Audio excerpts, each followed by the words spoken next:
All right, so before this, you don't have any saving. Now you start to make a regular saving for your child education.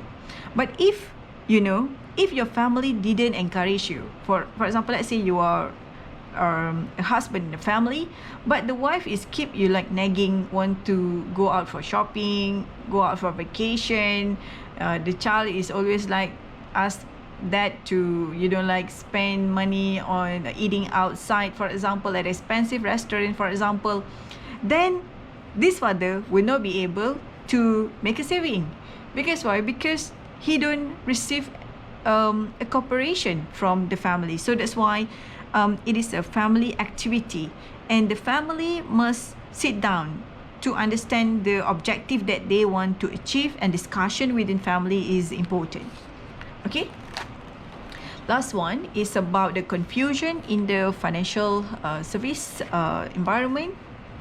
Okay, so in this part, we can see there are lots of financial products in the market. People are not sure where they want to invest, whether it is in unit trust or ASB or etc. And they also lack of knowledge in finance. So this is also one of the confusion, that it will lead to the confusions about the financial service environment, and it also can give an influence towards the obstacle, because they keep want to calculate, which one should I go, unit trust or SB or shares. Then it make you feel like dizzy, don't know what to choose, and it also will lead to a part of the obstacle or the failure in the financial objective. Okay, now we look at the one of the the most important things you have to remember is about the 6 steps of financial planning under the RFP. Okay, so you have to memorize this. You have to put it on your bed, so that once you go to bed, you can have a look at this at all the time. Okay, before you sleep. The 6-step financial planning process under the RFP practice standard. Okay, there are 6 steps: 1, 2, 3, 4, 5, 6. Number 1 is setting goals, objectives, and priorities. Okay, setting goals, objectives, and priorities of the client. Number 2, you have to gather relevant data and information belong to your client. Number 3, you have to analyze information belong to your client and assess financial status of your client. Alright, and after that, you have to develop and presenting a financial plan.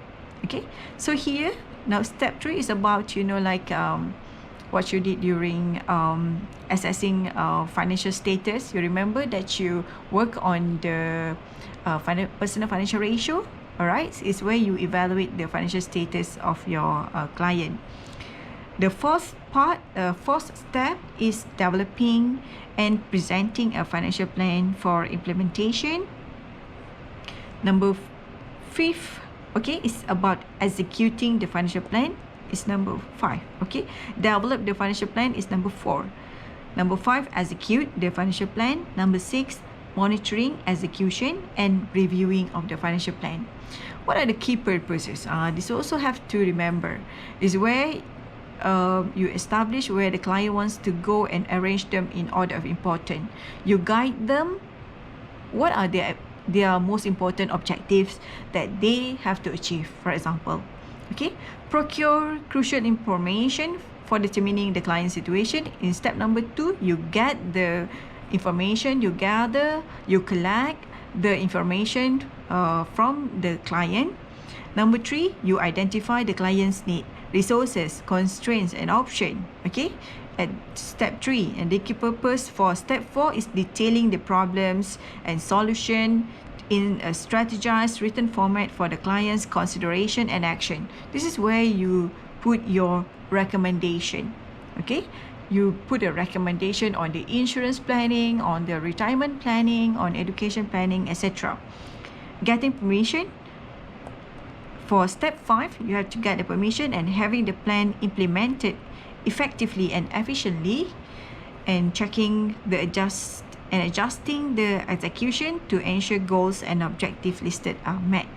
Okay, so in every step of the 6-step process, starting from the initial engagement, okay, The client-practitioner relationship that has been defined and established should be redefined, re-established, and enhanced as an ongoing affairs. So, as you can see, it is a very long process from step 1 to step 6, and it will lead to a long relationship between client and financial planner. And what most important, this long-term relationship should be maintained, and you should not, and you as a financial planner must avoid any conflicts between, like among in this process. Okay, you must avoid any conflicts with your clients. Okay, and you control lots of situation between the relationship between you and your clients. So therefore, it is very important for you to maintain a good relationship between you and your client. Alright, that's all for this chapter 1. I'm going to continue for chapter 2. Assalamualaikum and bye-bye.